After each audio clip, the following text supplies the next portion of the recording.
Okay, it's always good to hear that things are moving forward in a positive way and that hopefully things are changing. So as I promised at the end of last session, we've been talking in general about shifting narratives and how important it is to, in the classroom, to be able to correct narratives, but in a way which doesn't alienate people in the classroom and enables them to understand what they are reading and to hear what you are saying.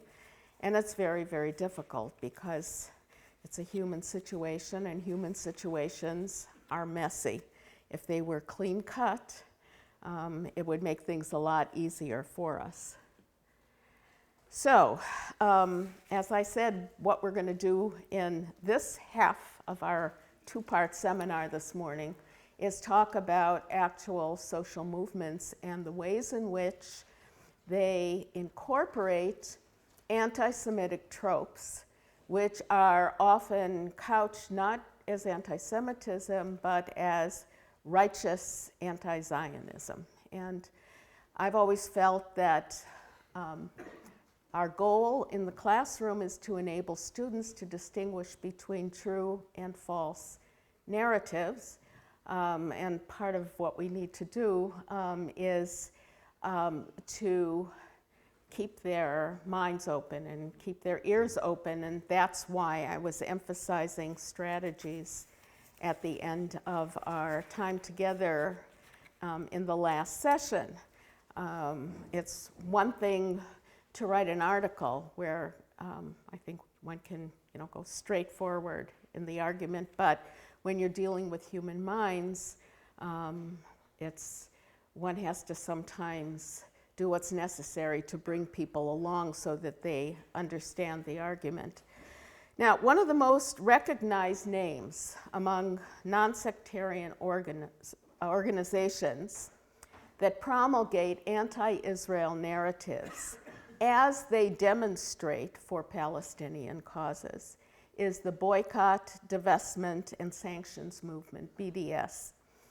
As anti-Semitism expert Kenneth Stern powerfully illustrates, the international conferences culminating in the United Nations World Conference Against Racism in 2001 set the stage for equating Israel with South Africa and for launching movements to boycott Israel and Israelis, to divest financially from Israeli ventures, and to isolate and shun Israel internationally in every way. While the United States, as well as Israel, ultimately removed their delegations and left Durban over the openly anti-Semitic as well as anti-Israel rhetoric, the ideas launched in Durban took root and have become accepted in many circles. According to its own website, the BDS movement works to end international support for Israel's oppression of Palestinians and to pressure Israel to comply with international law, end quote. BDS language makes it clear that the original sin was the creation of the state of Israel in the first place. And I say that because their language is for nearly 70 years, okay? For nearly 70 years, takes us back to the creation of the state of Israel. Israel has denied Palestinians their fundamental rights. BDS has three principles, and I have them listed on the slide. One is ending its occupation and colonization of all Arab lands and dismantling the wall. This demand accuses Israel of forcing Palestinians into ghettos in order to steal Palestinian land. In other words, the whole legitimate creation by the United Nations of Israel is completely obliterated. And you'll remember at the beginning of our last session, I talked about how necessary it is to start with the basic facts. When we're in an educational setting, there will be plenty of people in the classroom who know the basic facts, but there will also be people who don't know the basic facts. So it's really important to try as much as you can to create an even playing field. Gaza is called the world's largest open-air prison, and Israel is accused in this first principle of committing war crimes against humanity. 2, the statement is recognizing the fundamental rights of Arab Palestinian citizens of Israel to full equality. In this and the following demand, only Arab Palestinians are referred to as indigenous dwellers. Jews living in Palestine from ancient to modern times are non-existent. Israel is accused of subjugating Palestinians who comprise, quote, 1/5 of Israeli citizens, to a system of racial discrimination, forcibly displacing Palestinian communities in Israel from their land, and routinely and openly inciting racial violence against them, end quote. And then the third principle, quote, is respecting, protecting, and promoting the rights of Palestinian refugees to return to their homes and properties as stipulated in UN Resolution 194. This continues a quote from the third principle. Since its violent establishment in 1948, through the ethnic cleansing of more than half of the indigenous people of Palestine, Israel has set out to control as much land and uproot as many Palestinians as it can. As a result of this systematic displacement, there are now more than 7.25 million Palestinian refugees. They are denied the right to return to their homes simply because they are not Jewish, end quote. And I'm sure that many of you sitting here already spot the historical inaccuracies as well as the insightful language, I would call it. This has been examined recently in the New York Times by Nathan Thrall, who discussed the condemnation which is inherent in critiques. Thrall says the BDS movement casts the Israeli-Palestinian conflict as a struggle against apartheid as defined by the International Criminal Court, end quote. In addition, struggles on behalf of persons of color, such as Black Lives Matter and a variety of groups promoting justice for women, both causes of which many Jews support, are widely viewed as being intersectional with the plight of the Palestinians. In a response to Thrall, Israeli Brigadier General Yosef Cooperwasser, who I know spoke to this group, argues that the BDS movement's overt purpose is to bring down the state of Israel.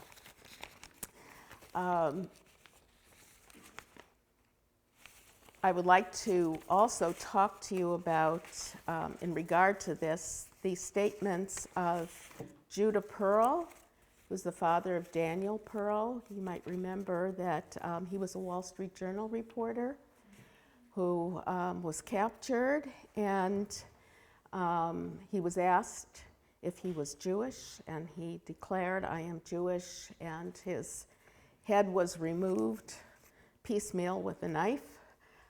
So this is Judah Pearl, and he wrote an article for the Los Angeles Review of Books called BDS and Zionophobic Racism. I think this is a really clever nomenclature, because Zion, Z-I-O-N, Zionophobic, sounds like xenophobic, hatred of the other. So what he's doing is he's putting the hatred of Israel into the category of xenophobia, which is not good. liberals don't like. I'm a liberal, but sometimes liberals lose sight that Israel is part of their world. And by putting Zionophobic into the xenophobic clause, it's really important because very often the statement is made that people who are pro-Israel are de facto racists. And that since all Jews are white, that it is impossible for Israel to suffer from racial hatred, from racist hatred. And by calling this Zionophobic, he's just in one word calling our attention to the fact that part of what Israel is suffering from is racism against Israel. Judea Pearl writes that the true aim of BDS is, quote, to bombard campuses with an endless stream of invective against Israel. BDS writes piercingly of some real, and remember the last session I stressed that there are terrible things which are happening on both sides, but the reasons for their happening are different, of some real and some invented outrages. And as much as some of these outrages against Palestinian populations are real, as well as those that are invented, what's notable about the BDS language is that there's no awareness, on purpose, no awareness of the suffering of Jews and the very real dangers that support the Jewish citizens of Israel. Here are some of Judea Pearl's comments on Israel's settlements and security wall, which receives so much hateful description. Pearl says, how can an honest person fixate on the wall and not notice the deeply entrenched triple-tier 100-foot wall of Arab rejectionism that blocks all roads to peace? Assigning guilt to one side only, again, this is Pearl continuing, is dishonest, reckless, racist. Israel derives no pleasure from controlling another people's lives. The current situation is imposed on Israel by neighbors who continue to announce that they wish her dead. BDS's complaints about travel restrictions on students in the West Bank appear grotesque in comparison. End quote. And Pearl points out, as I mentioned earlier, that Omar Barghouti, the co-founder and top ideologist of BDS, stated in 2014, Jews in Israel are not a people. Jews in Israel are not a people. The UN principle of the right of self-determination does not apply to the Jews of Israel. This is what Omar Barghouti said. So whenever we're talking and trying to be even-handed about suffering on both sides of the issue, we need to always bring into the discussion the extent to which Jewish history, Jewish suffering, Jewish connections to the land of Israel are completely denied, either ignored or denied, in many of these social movements, in the language of the social movements themselves. BDS calls Israel a white settlers colonialist society, ignoring first the historical Jewish link to Israel, and second, distinctive Jewish peoplehood. If Jews are white in America, those Jews who happen to be white because about a fifth of them are persons of color, but to the extent that persons with paler skin who are Jewish happen to be white in America, that's pretty recent. I'm old enough to remember, and a few other people here are. that in our childhood, Jews certainly were not regarded as white. But we always need to remember that even that statement, which is referred to as a simple factual statement, is just non-factual. And then finally, Pearl delineates Zionophobia, the antipathy to Jewish self-determination, is no less heinous than Islamophobia, the antipathy to Islam and Muslims. So those are some of the things that I wanted to bring to the table about the boycott, divestment, and sanctions movement. I felt like it was worth spending a little time on because it's the most commonly known movement. And it has been brought up, voting for it has been brought up at many, many American universities. It actually has not been adopted by many. But we need to understand that the language of the BDS movement is extreme, and it negates many things about Jews and Jewish history, as well as about Israel. Okay, the second second movement I want to talk about is intersectionality. This one has a lot of personal meaning for me because, as I mentioned, I'm an old feminist. And anti-Israel rhetoric has actually been common, especially in the international feminist community, ever since the beginning. So that's nothing new, unfortunately. But it has become much more egregious since the idea of intersectionality has been adopted by many enemies of Israel. Now, the idea of intersectionality, I think, is a really, really important idea. Kimberly Crenshaw in 1989 talked about the fact that people may have something in common with people who they've never met, who don't live near them, because their lives, interests, and problems are similar. So another way of saying that they're similar is to say that they intersect. One of the things I think is ironic is that the reason the Jews in the United States were so active in the civil rights movement, really, for many Jews, that was an expression of their Jewishness. My job, when I'm not here, is actually to study American Jews and Jewish identity, and I can tell you that there are so many liberal American Jews who I've interviewed who, when you ask them, what does being Jewish mean to you, they talk about working for civil rights. This was their expression of prophetic Judaism, to bring freedom to all the people. And it's real to them, it's internal to them, and it's their understanding of Judaism. So for Jews like that to then be told that because the faces of Jews who were in certain European settings are paler than other faces, that their lives cannot intersect with persons of color in the United States for whom they have worked for decades. This is a big shock. So that's one big shock. And then the second big shock has to do with feminism. For Jewish women who are pro-Israel to be told in many of the women's movements, well, you're not a real feminist, because if you were a real feminist, you would condemn Israel.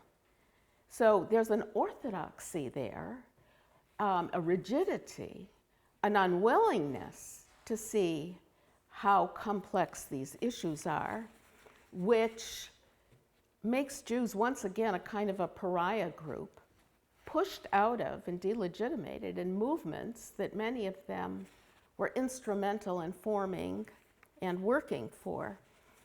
I'm going to read to you from an op-ed piece in the Times by a woman named Emily Shire called "Does Feminism Have Room for Zionists?"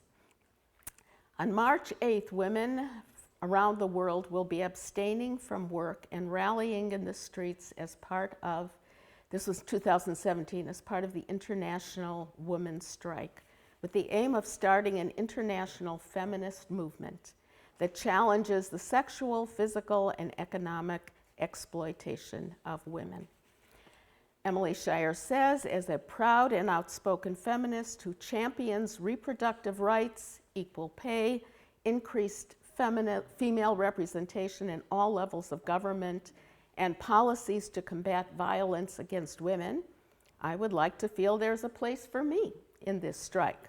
However, as someone who is also a Zionist, I am not certain there is.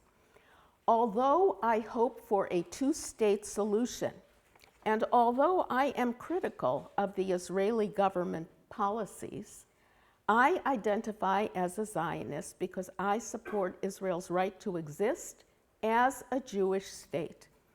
Increasingly, I worry that my support for Israel will bar me from the feminist movement that, in aiming to be inclusive, has come to insist that feminism is connected to a wide variety of political causes. Emily Shire continues, I am troubled by the portion of the International Women's Strike platform that calls for, quote, decolonization of Palestine, end quote, as part of the beating heart of the new feminist movement. She says, I am happy to debate Middle East policies or listen to critiques of Israeli policies, but why should criticism of Israel be key to feminism in 2017? And then she talks about the fact that some of the people who helped plan this march were in fact convicted of deaths of Israelis in terrorist activities. The organizers of the International Women's Strike are not the first feminist group to position opposition to Israel as part of the feminist movement. She reminds us that Columbia University's anti-sexual advocacy group, anti-sexual assault advocacy group, No Red Tape, said that sexual assault survivors are just like Palestinians. And then she talks about the National Women's Studies Association, which voted to endorse, one of the few organizations that did vote to endorse BDS. One of the things that I asked you to read, if you had a chance, was Janet Friedman's description of what it was like for her arguing against these positions taken by the National Women's Association. So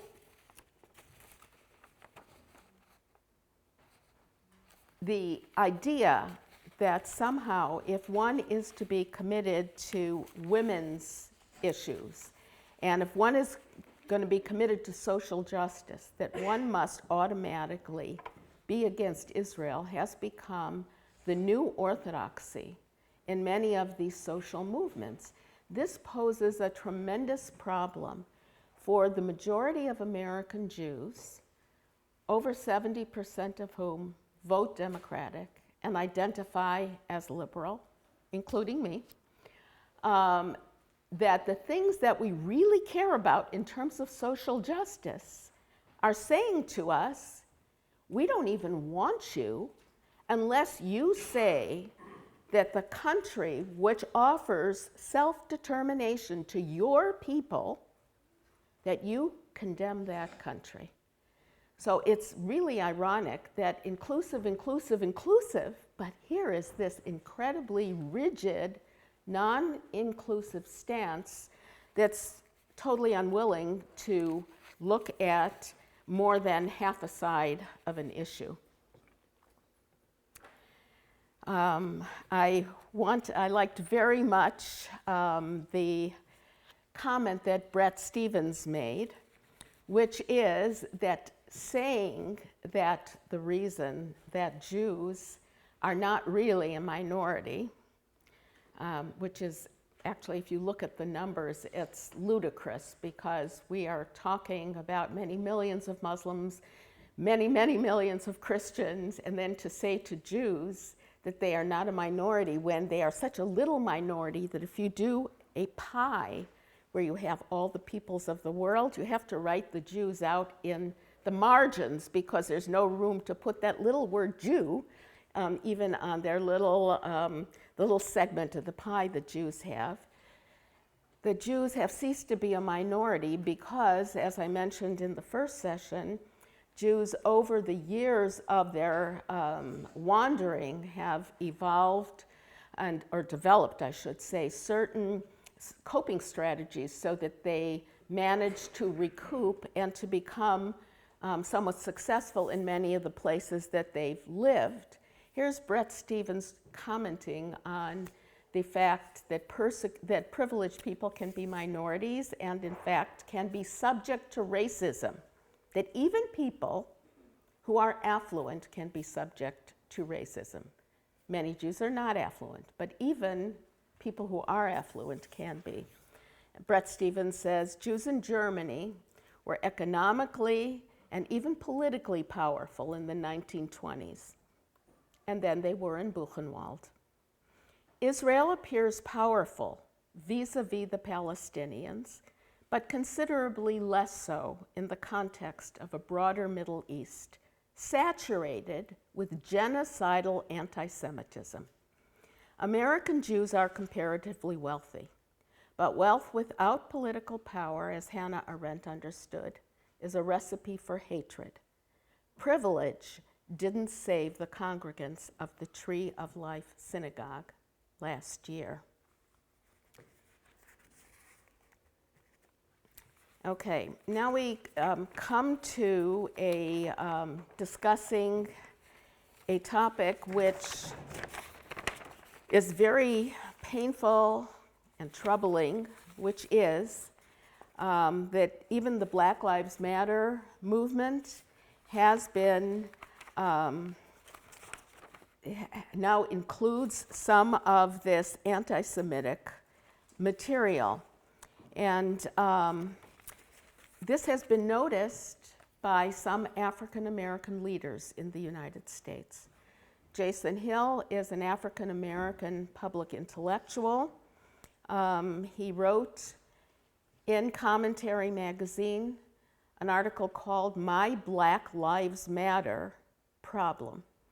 And one of the things that he talked about was that in one of the Black Lives Matter's manifestos, the words which are used about Israel are genocide and apartheid. And he, as a black public intellectual, is horrified by this, and he rejects the use of these terms very, very strongly. And I wanted to spend a little time talking about why those words are so problematic and why the use of a word like genocide about Israel is incredibly painful and also incredibly unfair. Journalist Emma Green discussed exactly why the term genocide crosses a red line for Jews. The word genocide was coined to describe the Holocaust. Okay? There was no word genocide before that. 6 million Jews were systematically eliminated from the earth on the basis of blood and faith. Subsequently, a nation was formed where those who survived could go. That's Israel, including those fleeing the homes they tried to return to, only to be met with rejection and renewed violence. And I'm assuming that many of you have read these narratives of Jews who tried to go back to Poland, for example, after the war. Some of them were killed. Some of them realized that if they tried to take their homes back, they would be killed. And that Israel has also become, of course, a home for non-European Jews, for Jews from Arab countries. Jews, many of them with darker skins, Jews who many of them speak Arabic, but there's really no place for them from the countries they've come from, and Israel is their home as well. So Emma Green continues, clearly the accusation of genocide has been trivialized in contemporary social movements. Genocide means the deliberate wiping out of a group of people based on their ethnic or racial background. But in the past 20 years, the word genocide has come to mean any kind of massive racialized oppression. The combination of Black Lives Matters trivializing the scope of the murder in the Holocaust and painting the Jewish state in distorted colors and lacing their statements with florid, leftist, anti-American language as well as anti-Israel language has turned away many Jews who actually support racial equality. So this is one of these terrible, painful ironies. There is no ethnic group in the United States that has supported and continues to support racial justice more than American Jews. Part of what I'm talking about is their voting patterns, their giving patterns, the things they're involved with. American Jews support justice for African Americans in America. But as I said, now they're being told that the state that they also identify with in some ways conflicts with their support for racial equality. The way in which some American Jews deal with this is to say, don't pay any attention to the rhetoric. Just treat the rhetoric like words don't matter. Because they want to continue supporting these causes. So I think it's really important to understand that this is not a case of us against them in terms of the Jewish psychology. In terms of the Jewish psychology, it's a case of the feeling is one of betrayed friendship rather than us against them. That the people who are talking about Israel are people with whom American Jews have allied themselves, and now they are behaving as though American Jews were the enemy. The next group that I am going to talk about, I don't have mixed feelings about. Students for Justice in Palestine has turned out to be one of the most virulent anti-Israel and anti-Semitic groups in terms of the way in which they picture Israel. I've heard from many students on college campuses about the shock. One of the incidents is up here on the slide. At Rutgers University, one student describing that during apartheid week, the Students for Justice in Palestine Club stood in front of the dining hall wearing white shirts with red blood splattered, with signs saying, "This is what the Jews did to us." Now you notice that here there's not even the fig leaf of saying this is what Israelis, this is what the Jews did to us. I've heard other situations where the description is that there's a drama going on in a street right outside the university, and in this drama, one student is acting out the Israeli soldier dressed in army fatigues, and the other person is acting out the Palestinian mother with the baby, and the student acting out the Israeli soldier is hitting the Palestinian mother with the baby over the head. This ties in very much with the lectures that we heard yesterday about they're constantly bringing babies into the discussion. That's one of the most powerful ways of delegitimating Israel. Okay, a recent development of that has been this Israeli Apartheid Week and the constant use of that term apartheid in regard to Israel. as though Israel should be painted as the new South Africa. And many times the students who run this talk about how they are against anti-Semitism, and it's painted very much in terms of a white-black. These are the white Israelis against the black Palestinians. Of course, the factual incorrectness of that, among other factual incorrectnesses, is that nearly half of Jewish Israelis have Middle Eastern roots. Okay? Nearly half of Jewish Israelis are ethnically different than Jews from Minsk, Poland. It's on many levels, but including that level, it's an incorrect presentation. All right. The next subject that I wanted to talk a little bit about or to bring to your attention has to do with the way in which the tropes from the anti-Semitic forgery, the 19th century anti-Semitic forgery, the Protocols of the Elders of Zion, are now incorporated into a lot of the material which is used against Jews. The protocols, when we say it's a forgery, it pretended to be an instruction book for powerful Jews from all over the world who had this plot about, if you've never read it, you should read it just to see what it says, had this plot about how they would get people who weren't Jewish to do what they needed to be done for the Jews. So they get other people to be their proxies. This is what Jews are like. They have this international conspiracy, and they get people who aren't Jewish to do what they need to do. And that one of the reasons why there are clauses about tolerance, for example, in the United States is because the Jews needed to get the Christian Americans to be tolerant to them, so they managed to convince them. So like anything that's ever happened that worked out to benefit the Jews, it's because the Jews figured out a way to get other people to do things for them. Another thing that the Protocols of the Elders of Zion is they get non-Jews to fight wars for them, and so on and so forth. Yoel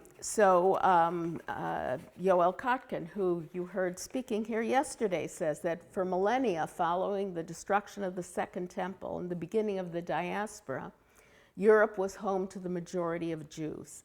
Their chapter is over. The continent is fast becoming a Jewish ghost town and graveyards, but unlike the anti-Semitism of Nazism and other totalitarian regimes, today's right-wing anti-Semitism is not nearly as powerful a threat to Jews as the alliance of Islamists and left-wing activists to blame Jews. So one of Kotkin's studies shows that barely half of Europeans think that Israel has a right to exist.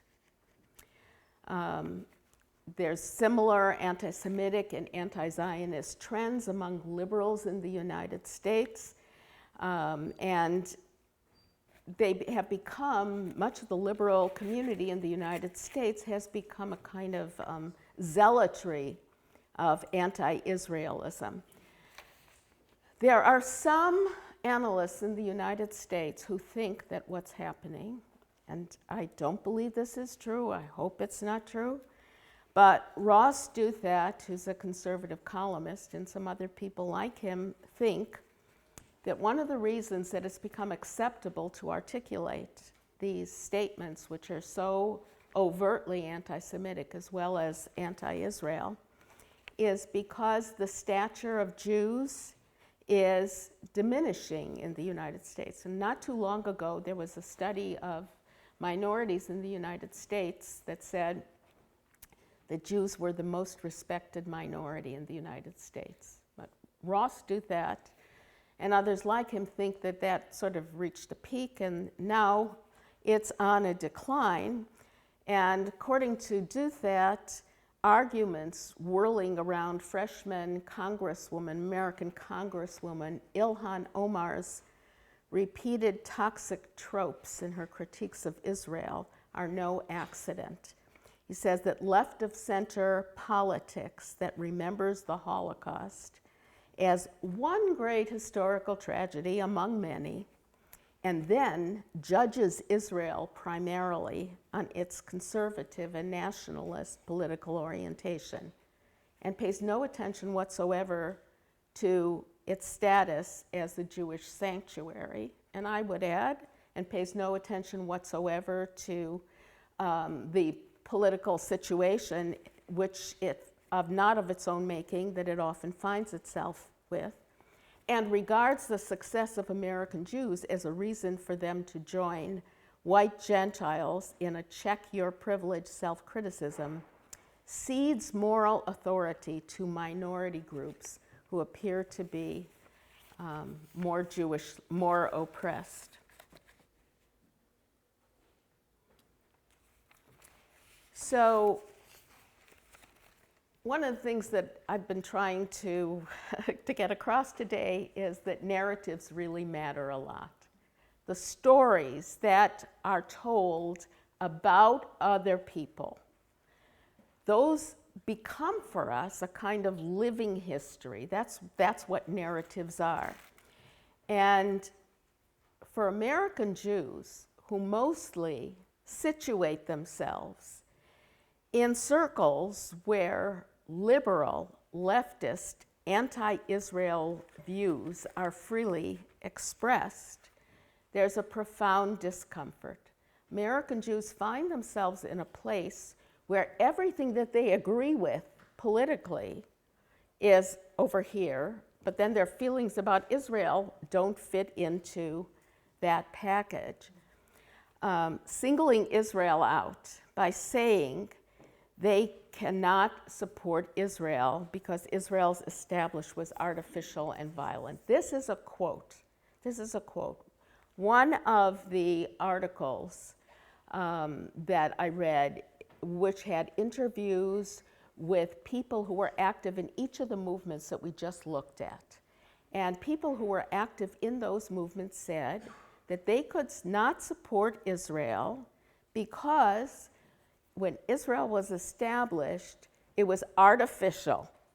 I guess that means the UN, yes? So it was declared a country by the UN, so that made it artificial, and it was violent. Now let's think a little bit about why it was violent. Where was the violence in the creation of Israel? The day after Israel was declared a state, she was attacked by huge Arab countries all around her. This seems a little bit like blaming the victim. So Israel is attacked by armies that say they want to annihilate Israel. They want to annihilate Israel because Jews do not belong in a powerful position in an area which should be entirely under Muslim control. That is the language that was used by the countries surrounding Israel at the time. That is all there in the historical record. So what does it mean to say that the creation of Israel, and this is a very important trope now among young people in these movements, to say that the creation of Israel was artificial and violent? How were other countries created? Was it like in a Disney movie? Like the country just floated down in a little parachute and then everybody was happy and wearing leis of flowers and singing? Elie Wiesel said that the situation of the world is that every country was formed on a pile of corpses. Elie Wiesel doesn't throw around this kind of language casually. He said this in the context of defending Israel. What he was saying is that it's one of the things that means that we don't have a redeemed world. If you want to talk about, if you believe in the age of the Messiah. One of the definitions of the age of the Messiah is that countries and people won't have to interact with each other in violence. But the United States of America was formed through the American Revolution. That was violent. The slaves in the United States were freed through the Civil War. That was violent. The Nazis were defeated through violence. I'm an English major originally, and we learned about the Norman invasion of England. You know, every country was formed at some point in the history of the country through violence. And many countries in the world were formed artificially. The big powers in the interwar period sat down with a map of much of the Middle East and divided up territories, sometimes not very brightly. And there was a lot of violence associated with that. So you see that here Israel, even though Israel was formed legitimately through a vote in the United Nations, that whole narrative, if you want to use the narrative, those historical facts have been thrown out with this narrative that somehow the formation itself, this is a birth story, this is really, really important. Somehow the formation of Israel itself was illegitimate. It was artificial and violent. That makes it illegitimate. We need to understand, and this is one of the things that I would so much hope we can do for our students. Help them to see when a narrative contains historical facts and when it ignores human history, when it ignores historical facts, which is part of what's going on in these various movements. A second narrative distortion of Israel, which I think is really important for us to pay attention to, is the idea that Jews do not have the right to self-determination. Jews are not a minority, and I talked already about the numerical ridiculousness of that. Jews are not a minority, and they are white supremacists, so they don't have the right to self-determination. Now, historically, this is so backwards and inside out in terms of Jewish attachment to causes to help liberate persons of color. But even if they were the worst people in the world, there are actually other people who've done crummy things. And if we go around and we look at countries in the world that have their own country and nobody says, oh, well, you can't be a country. Nobody came to France and says France can't be a country because what France did in Algeria and Indochina. You want to talk about massacres? But somehow, La France, everybody understands that it's a legitimate country. So I think that, again, in helping our students to always bring the lens of history to what these movements are doing, what they say, what the rhetoric is, because there will always be an emotional pull because people are suffering. And people are suffering on both sides of this issue.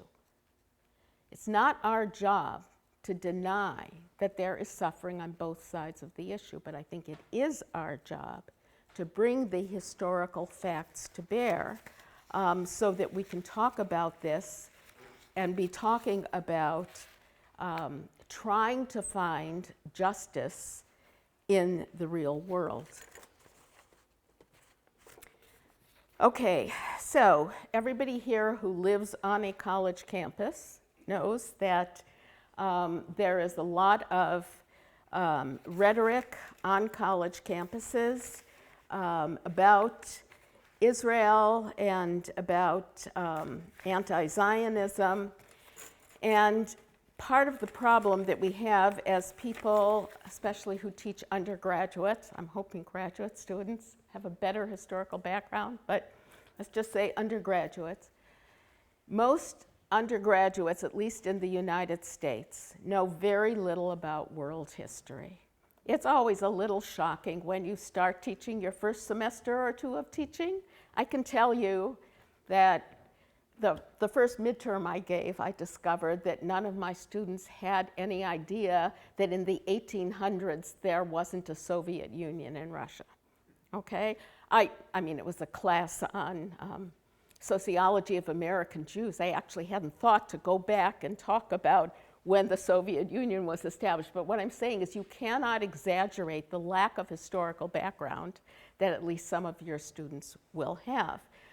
So that's another reason that it's really important to always bring history into the narrative. And a lot of the narratives which are promulgated by these social movements, which are mounted to help create justice, okay? A lot of these narratives are total distortions of history. They leave big chunks of the story out, and especially they leave the Jewish experience, the modern Jewish experience out. The Israeli and Israeli-Palestinian conflict is spotlighted with a total absence of context. And another charge which is often made is that there's no difference between criticizing Israel's policies and delegitimating Israel's right to exist. And these are really very, very different things.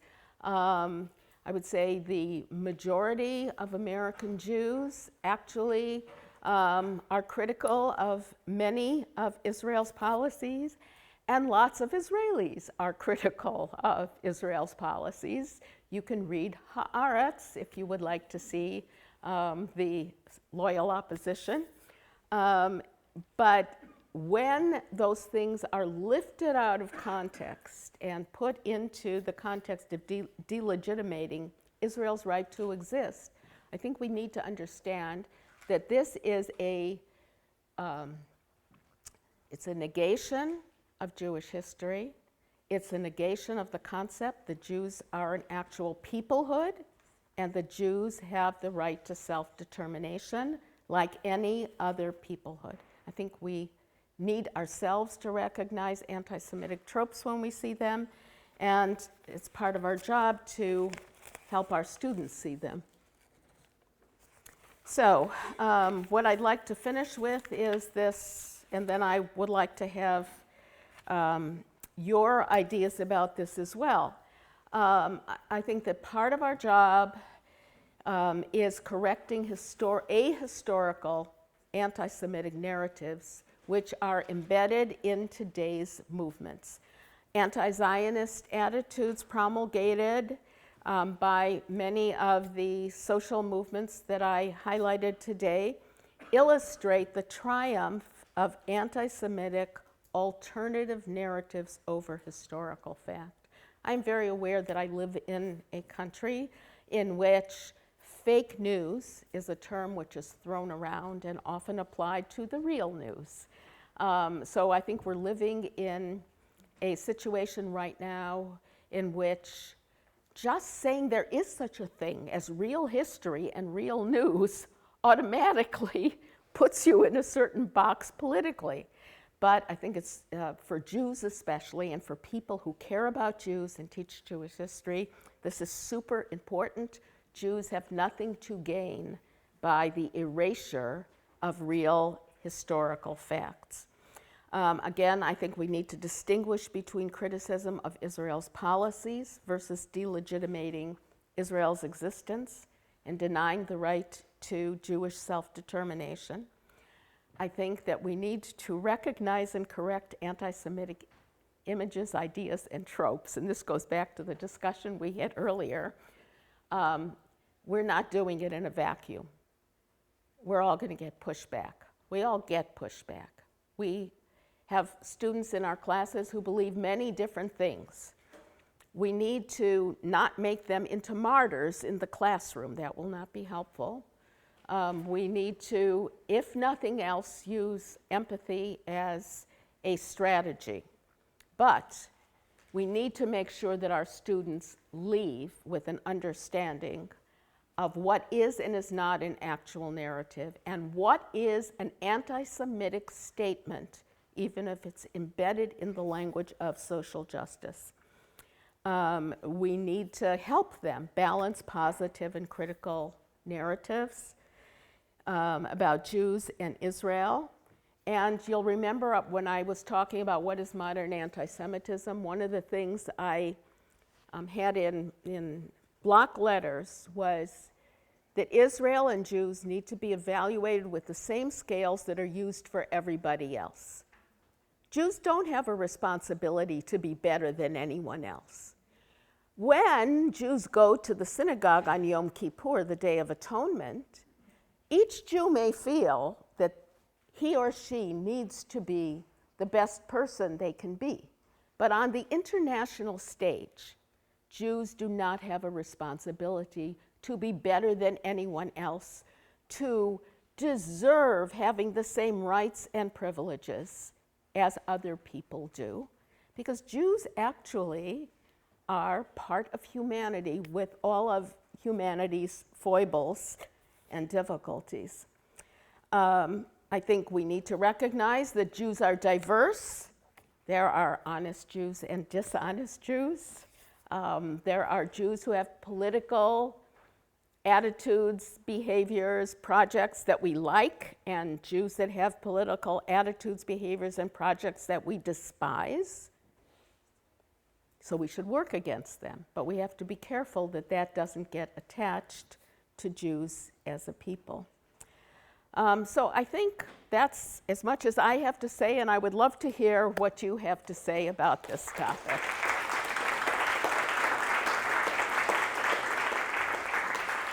Yeah. Thanks, Professor, for the lecture. I appreciate that we've been focusing a lot on the power of narratives. I've spent a career crafting narratives and disseminating narratives, and I think you're spot on about that. But I'm having a hard time squaring some of the language that we're using in terms of the word empathy, using empathy to sort of confront false tropes, untruths, and what have you. Particularly given my own experiences, I mean, I've been the subject of, if you want to substitute narrative for stereotypes, I have been, when I was a student at NYU, I was roughed up by the police coming back to my dorm because I had a hoodie on and it was raining outside. When I was a journalist, a pretty prominent journalist, I've been at rallies and been called a nigger before, and I'm choosing to use that word. I've been in the newsroom around other esteemed colleagues, and despite my own sweat equity in getting to where I was, been accused of being the token black in the newsroom. Those are all false narratives, or at least an action by the police that was driven by a false narrative or a false stereotype. In none of those cases did I decide to respond to them with empathy. I responded to them by reporting the incident and confronting the people who were saying the things they were saying based on false narratives. So I feel that in the academy, that when students or when people outside of the academy as well, when they say false things about white people, Jewish people, women, homosexuals, black people, what have you, that it's inherent on us to say no, to have sort of a zero tolerance policy for it. We can try and understand where it's coming from after we confront that this is ridiculous, it's untruth, it's not informed by anything, it's biased and all of that. But this notion of being empathetic or sympathetic, to me, seems that we allow for those things to grow, to disseminate, and I'm concerned as we go off, especially professors and craft our syllabi for developing some of these courses, that if we adopt that strategy, we allow more students in the academy to say, you know what, I feel not only permissible, but emboldened to go out because I know that the people, the professors hearing this, will just give me empathy and allow me to say those kinds of things. So I'm so glad that you made that comment. I think it's a super important comment. Let me just point out a difference between the scenario that you described with a horrible assault by the police and the situation of a professor in the classroom. the police person was the person with authority. That person was acting in an illegitimate way in his treatment of you, who was a vulnerable citizen, okay? You were a vulnerable citizen. The person with authority was mistreating you. Of course you should report it and do whatever else you can to make that right. But the professor in the classroom, that professor is the person with authority. And when you are the person in authority, you shouldn't be that policeman. All I'm saying in terms of talking about empathy is that when the professor is viewed by the students in the class as misusing their authority to embarrass a student unnecessarily, my experience is that the classroom dynamic is that the students in the class will come to the aid, will identify with the student, even if the student made a really bad racist statement, because they are peers. The students are peers, and the professor is the policeman. The professor is the one in authority. So what I'm recommending is to assume good intention, even if falsehood, of the student initially. So like, if you'll remember, the conversation that came up in the first session was a student, an Arab student, who said that Zionism means killing babies, okay? It's a false statement. It's terrible. Goes back to some of those libels that we talked about yesterday. But if the assumption is first that the student is making this false statement out of ignorance, what the conversation was that it is better to first understand that student's pain, but then to clarify historically what actually the facts are. And I would say to do that in a strong way, not to do it in a way so that everything is clear, what really is the case.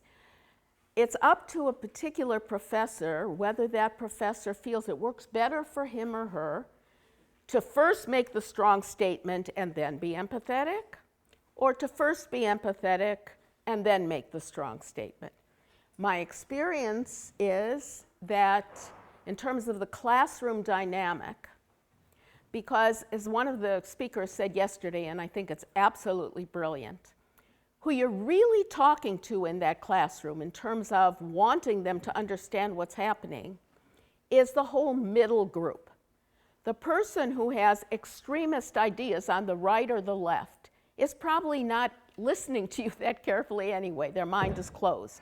But you want to bring along as much of the middle of that class as you can to understanding your interpretation of what's happening.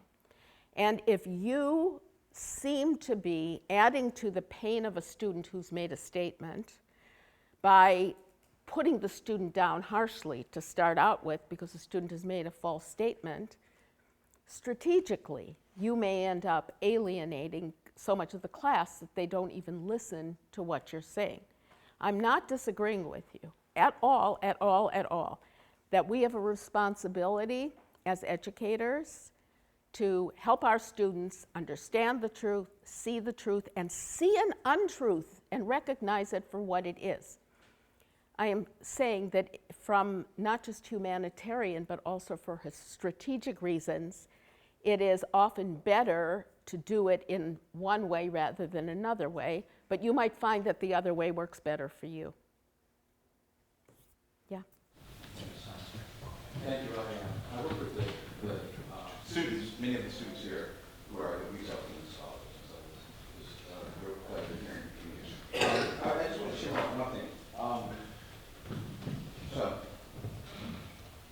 I was born May 1st, 1961. I don't say that so everyone can remember my birthday. I say it for two reasons. One is, that was the day that Fidel Castro declared that Cuba's revolution was a socialist revolution. But it also was a day that training began. This is weird reasons I'm a trainer. That training began for the freedom rides. May 1st, 1960. That's when I came out. Now, that's where I am on that continuum. So I am at kind of at a cellular level, some kind of representation of what a couple of revolutions look like. So I'm concerned about. I appreciate reading what you say, but there are a couple of things in terms of narratives I think I like to push back on. One is the minority idea, because I find it a little bit of a straw man, to speak of the minority of the Jewish population in purely numerical terms. When as a political scientist, I have to share with my students that when we discuss minorities, we're also talking about power of minorities. That's a big difference. And hence, you can see where some confusions and perhaps false narratives are leveled against the minority that rules South Africa and the minority population. It was a numerical minority. It was not a power minority. Right? So I mentioned that. I'm not making the analogy. I'm just pointing out the principle that there are more ways to look at this concept as we try honestly, I think, and with integrity to look at language. Now, the other concern is broader, and it's more points to those freedom rides. It is, and I used to live in Greensboro, so I used to go to the Civil Rights Museum all the time, the Woolworth store. It is absolutely true. It is absolutely true that blacks and Jews walked hand in hand. Yep. More so then than we do now. And I'm hoping that we'll get there. And we will. But I'd like to point out, and I think that many people here know, because I had some coffee conversation with folks that there's an elephant in the room. You're not talking about me, right? No. You're see on that.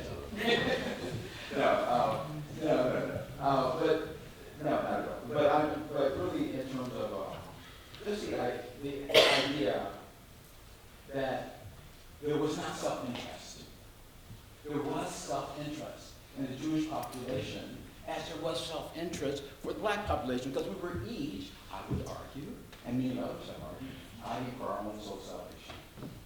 There were signs that saying no blacks, no Jews, and signs saying no dogs.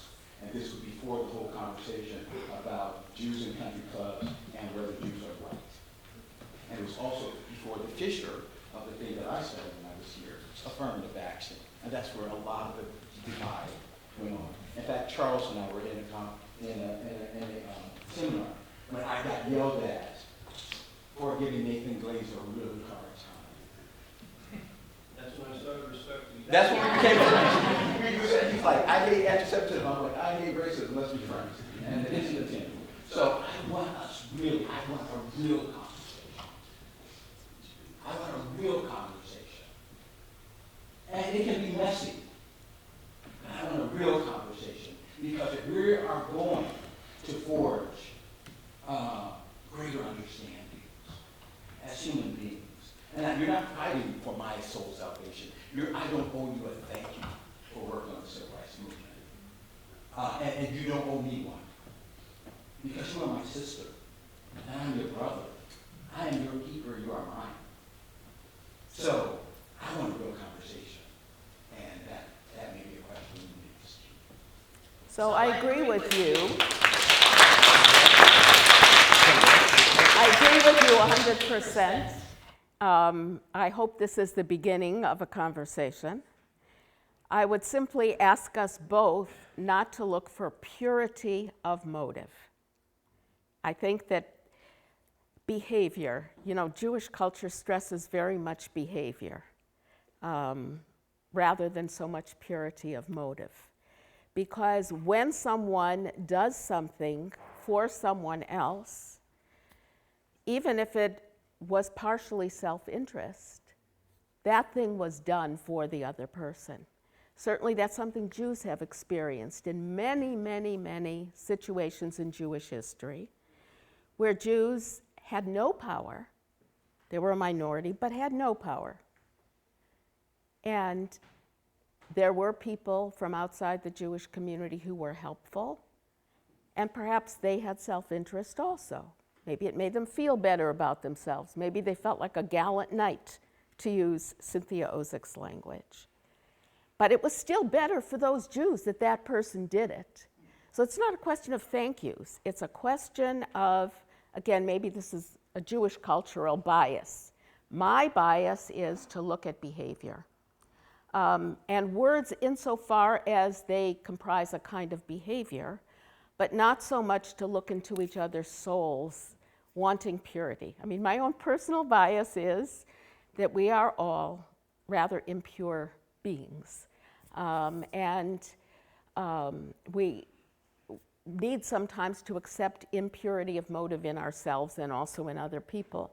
The other thing that I would just say is that in that real honest conversation that I hope will happen, it's important to remember that, as Bret Stephens pointed out, that money and power is power of one kind, which some Jews have. Political power is something else. That part of the reason for the establishment of the State of Israel was because Jews had no political power. That the whole idea of the right to self-determination is about political power. And people could agree or disagree that Jews need it, but what people can't disagree about is the history of Jewish suffering, Jewish extermination in the last 100 years. I mean, that's real. And the numbers of Jews matter when you are in a small numbered group. It's not competing atrocities. It is not competing suffering. We can recognize everyone's suffering and everyone's concerns without saying, oh, this particular group, things aren't really so bad. These are so bad, and these are so bad, and these are so bad. And let's work together. Okay. Can I call on someone else? Where's my guy there? Can I take another comment? Yes? Okay. All right. Yes, over here. I just had two quick statements. The first one was, thank you first very much for sharing. I think it's critically important to hear the stories and narratives from people of their own group and letting them tell their own stories. So toward that end, I'll situate myself. I'm Black and American. And one of the things about words I wanted to say was when we talk about undergraduate students, I think it's very important as faculty to keep in touch with the K-12 system, because in the United States, a lot of history just is not taught, so they're not deficient because they don't know it. And starting with new generations, they're never even taught cursive language, cursive writing.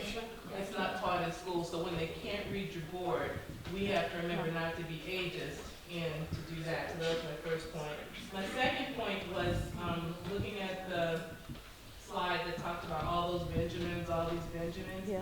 And of my situatedness as a Black person in the U.S., all these Benjamins, or all about the Benjamins, has nothing whatsoever to do with Jewish people. So I think it's important to understand that, because we're talking about the person on the $100 bill. It has nothing to do with, so that was a very interesting interaction with that, because it has nothing to do with. I hope you are right that that was what was intended. That I'd be thrilled. That's what it means in my culture. Yeah. I'm just saying. Yeah, that would be just to great. realize that. Yeah. Or maybe it's just me. Yeah. Okay. One more, I guess. Yeah, Ellen.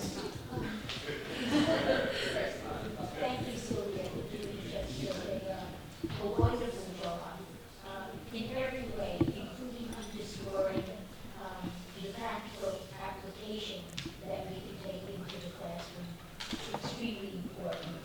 I'd like to point out that on May 29th, it was officially announced this year, 2019, that because of the very uncomfortable conversations resulting from Congresswomen like Ms. Omar, there has place a new black Jewish task force in the House of Representatives, that their objective is to face what we are dealing with in an effort to bring a new chapter, a new narrative of potential cooperation into our political system. And I think that's a very, very important step. Secondly, I'd like to recommend there is a 10-part series that you would, I think, enjoy seeing. It is called Pillars of Fire, and it is the documentary history with all original filming from the birth of Israel all the way to contemporary times, which include the anti-Israel organizations. And for those of us who might need extra history in our class teaching regarding this particular group, I think that that would be helpful. And I want to just really rephrase my view towards what you said. I think that it is, I would also ask you to understand very politely, is that powerful minorities can be absolutely harmed. And what we are watching in terms of Jewish life, the growth of Jewish fear, not really on our campuses, but with large percentages of French Jews leaving their homeland, France, to uproot themselves, etc. What we are watching is the return of new forms of anti-Semitism in Germany.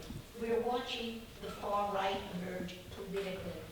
It should not be people with money or people who have been successful can't understand or put us in the same category. Similarly, I would say, to understand what we are faced with today is what we're experiencing and what is defined by the Jewish community, a cancer of anti-Semitism. It is spreading in a variety of ways which we were shocked and unprepared to respond to. And boy, do we want everyone's help on this, and would we love to share our resources and help with communities that want our assistance. Thank you. What she said.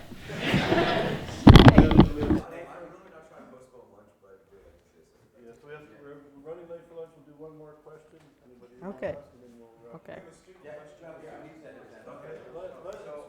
Let's Sylvia. What? You can choose one. Oh, Hang on. yeah, no, I see you. Okay. Okay, thank you. I just want to go back to what Shannon said real quick, because I think it's really important, especially for a bunch of educators to hear. I think, yeah, so when we're talking about basically kind of shutting down speech in the classroom and things like that, I think it's really important to distinguish between being firm and being patronizing. I think that, the question I would ask is, where do you think that police officer came from, right? Like, we're talking about over time people, taking these ideas to the point where you would have someone, the first thing they say is Zionism is killing babies. That comes from years and years of being fed a narrative and no one pushing back on that narrative in the right way. And so I just want to say, I'm from Georgia, right? I worked on construction in rural areas with a bunch of poor white people who were blatantly racist, and you can separate the fact that, yeah, they're hurting, rightfully so, because they've been not equally, but they've been downtrodden by society and they're not having a good time. But the fact that they're blaming it on black people, that's where the problem comes in. So Palestinian children dying is definitely an issue that needs to be discussed, but allowing someone to just say Zionism is killing babies does not have any sort of productive addition to that conversation, and does not talk about the issue of the inception of the issue. So I just want to say, firm, not patronizing. You don't have to sound like an asshole, pardon my French, as a professor, and shut down your students and therefore alienate part of the class by just saying, hey, that's not factually correct, and then launching into whatever. That's all I want to say. Thank you. Thank you.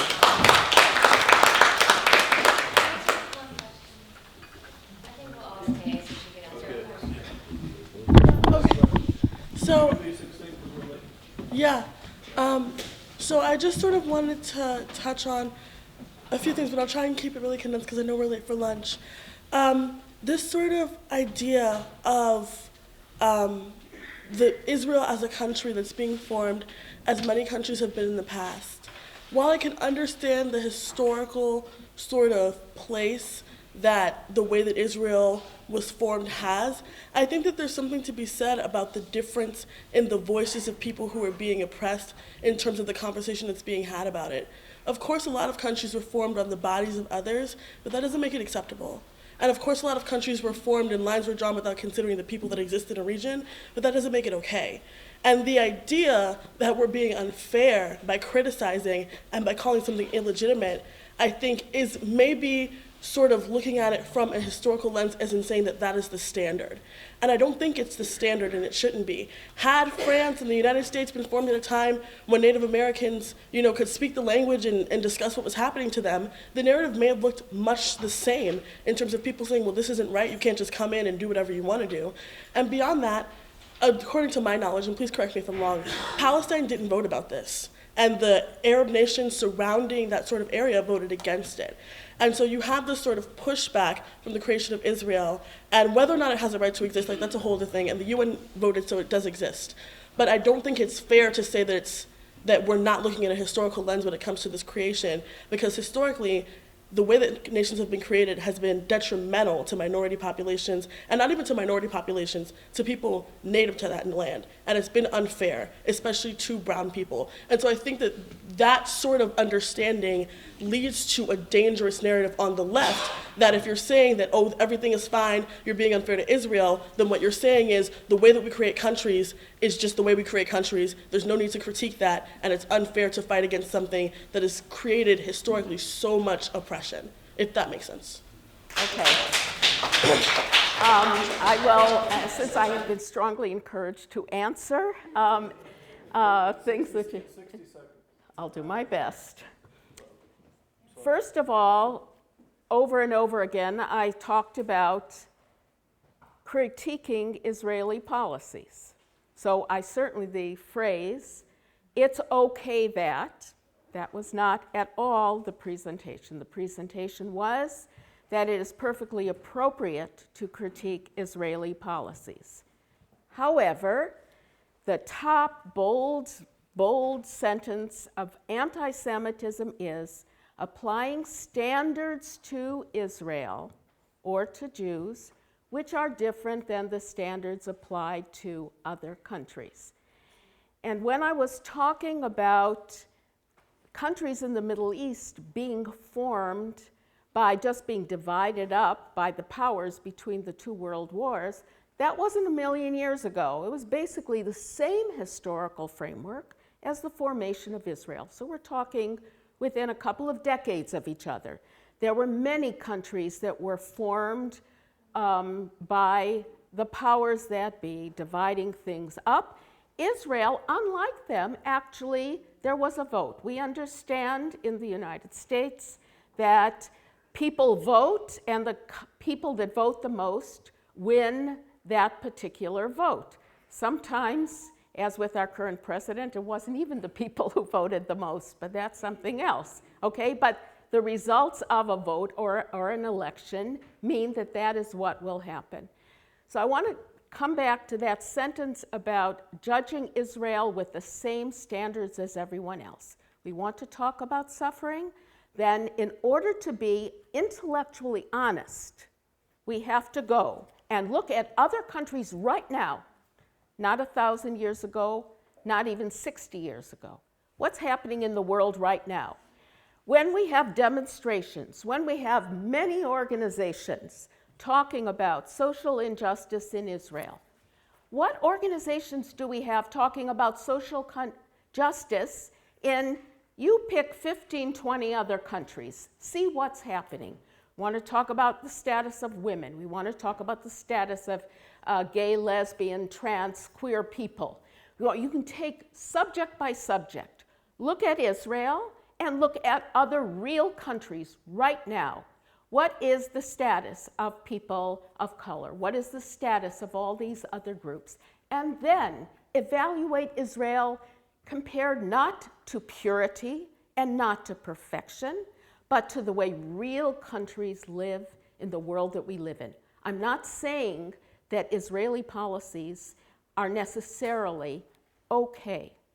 I'm saying that we should critique Israel with the same heart and the same mind and the same standards that we use for other countries. And if we use a different standard for Israel, then whether we know it or not, we are behaving in an anti-Semitic way.